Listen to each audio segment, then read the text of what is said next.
안녕하세요. 새내초나라입니다. 새순들이 올라오고 있습니다. 줄기대는 자줏빛을 띠고 있고, 이 특징이 잎을 따보면은 잎이 세 장입니다. 근데 자세히 보면 잎 끝이 약간 둥근 모습을 하고 있고 주걱 모양을 하고 있습니다. 이게 이제 꽃이 필 때는 하얀색의 가운데 쪽으로는 자줏빛 꽃을 참 예쁘게 피웁니다. 이 약초를 먹으면 천리 밖에서도 빛이 난다 해서 천리광이라고 하기도 하고, 대려광이라고 부르기도 하고, 정력광이라고도 부르기도 하고, 또 밤에 빗장을 연다 해서 야관문이라고도 부르는 비수리입니다. 이 비수리는 주 약재는 꽃이 필 때 전초를 약재로 사용을 하는데, 지금처럼 이제 갓 어린 이렇게 새순들이 올라오고 있습니다. 이 어린 새순들은 말려가지고 차로 복용하기도 하고, 부드러운 부분, 윗부분만 꺾어서 나물로 해서 먹기도 합니다. 물론 주 약재로는 꽃 필 때 전초, 그리고 늦 가을, 겨울철에는 뿌리를 차로 당금술로 담아 먹습니다. 당금술 담을 때에는 그때 늦 가을, 겨울철, 그때 가서 상세 설명하기로 하고, 지금처럼 부드러운 어린 순은 말려가지고 차로 복용합니다. 어린 순의 모습입니다. 부드럽습니다. 이 지상부는.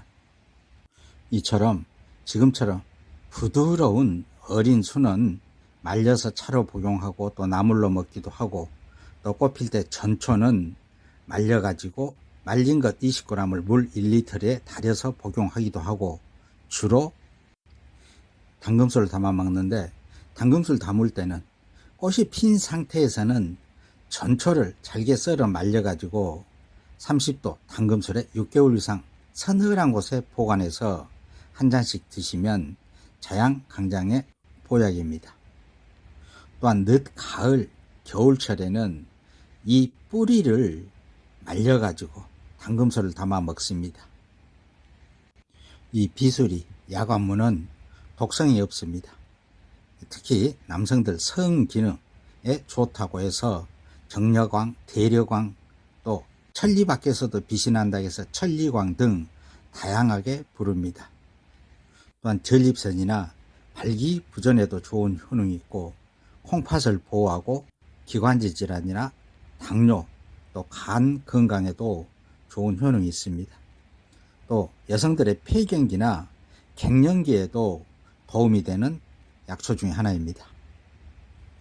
채취해서 약재로 사용을 할 때는 오염되지 않는 곳, 깨끗한 데 곳을 채취하시고, 임산부는 사용을 금합니다. 비수리 야관문이었고, 또 이곳은 야산의 작은 골짜기 옆에 푸른 새순들이 올라오고 있습니다. 자세히 보겠습니다. 잎의 모습을 유심히 보면은 이거 보겠습니다. 잎과 잎 사이에 작은 잎이 끼어 있습니다. 이게 특징입니다. 바로 집신나물입니다. 집신나물은 선학초라고 해서, 학이 떨구어준 약초라고 해서 선학초라고 부르기도 합니다. 이 집신나물은 특히 항암에 좋은 효능이 있고, 자궁암, 자궁경부암 등에 탁월한 효능이 있습니다. 이 집신나물은 부드러운 어린 순은 채취해서 데쳐서 나물로 해서 먹고, 또 전초는 약재로 사용을 합니다. 독성이 없습니다. 이 집신나물은 배추나 상추에 비해서 4배가 많은 단백질과 탄수화물을 함유하고 있고, 5배가 많은 지질, 또 탄수화물을 함유하고 있습니다. 또한 철분은 10배가 많고, 섬유질은 15배가 많이 들어있고, 비타민C는 상추보다 13배가 더 많습니다. 이처럼 이 집신나물은 이 영양도 풍부하고, 또 각종 암을 예방하는데 탁월한 효능이 있습니다. 특히 대장암이나 간암, 방광암, 이암, 후두암, 직장암, 자궁암, 또 자궁경부암, 골수암, 전립선암, 췌장암, 신장암 등 각종 암 예방 치료의 항암약초입니다. 이쪽 옆에도 있습니다. 잎과 잎 사이에 작은 잎이 끼어 있는 집신나무를 찾는 특징이고, 또 이것 보겠습니다. 요즘 들녘에 노란 꽃을 아주 만발하게 피고 있죠. 이게 양귀비과에 속합니다.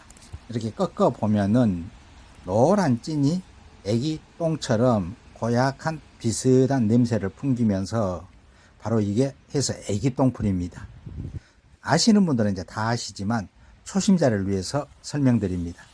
이 애기 똥풀은 양귀비과에 속합니다. 즉 유독식물이어서 독성식물입니다. 그래서 함부로 사용하시면 안 되고, 하나 한방에서는 백골채라고 해서 소량 약재로 사용합니다. 진통제 효과가 있습니다. 그 점 참고하시고, 초심자를 위해서 간략 설명드렸고, 또 그 옆에를 보겠습니다. 이렇게 노란 꽃을 피우기 시작합니다. 이제 줄기대가 쭉 길게 올라왔는데 잎을 보니까 당근잎을 닮았습니다. 이게 바로 당근냉이가 대를 올려서 꽃 피우는 모습입니다. 이 잎을 비벼보면 향도 참 좋습니다. 이게 당근냉이의 꽃입니다. 이른 봄철에 땅바닥에 찰싹 달라붙어 있을 때는 재를 뿌리는 것 같다 해서 잿쑥이라고도 부르고 당근냉이라고 불렀죠. 이른 봄철에는 나물로, 또 전초는 약재로 사용하는 당근냉이 잿쑥 꽃핀 모습이고, 또 그 옆에를 보겠습니다. 이렇게 넝쿨로서 넝쿨 손이 있습니다. 이게 갈퀴 나물입니다. 이 갈퀴 나물은 지상부에 지금 갓 올라오는 이 부드러운 순은 데쳐서 나물로 해서 먹습니다. 독성이 없습니다. 근데 이 갈퀴 나물 채취하실 때 꼭 봐두실 부분은, 이것은 깨끗한데 어떤 것들은 그 벌레들이 아주 꽉 차서 있는 것들이 있습니다. 그런 것들은 피하시고, 채취하실 때 이렇게 깨끗하니 싱싱한 것, 이런 것만 채취해서 살짝 데쳐서 나물로 해서 먹고, 전초는 약재로 사용하는 갈퀴 나물입니다. 꽃이 필 때는 연한 분홍색의 꽃을 참 예쁘게 피우죠. 그리고 이 갈퀴 나물하고 거의 비슷하게 덩쿨 손이 있어서 자라는데, 이 갈퀴 나물보다 훨씬 더 작고 앙증스럽게 이 풀로 자라는 게 있습니다. 그게 살갈퀴입니다. 거의 비슷하죠. 크고 작고, 물론 꽃 모습이 약간 다르는데 그런 살갈퀴도 있습니다. 이 갈퀴 나물이나 살갈퀴는 데쳐서 나물로 해서 먹습니다. 산나물, 들나물 여러 종류였습니다. 그럼 산야초나라는 다음 영상으로 또 찾아뵙겠습니다.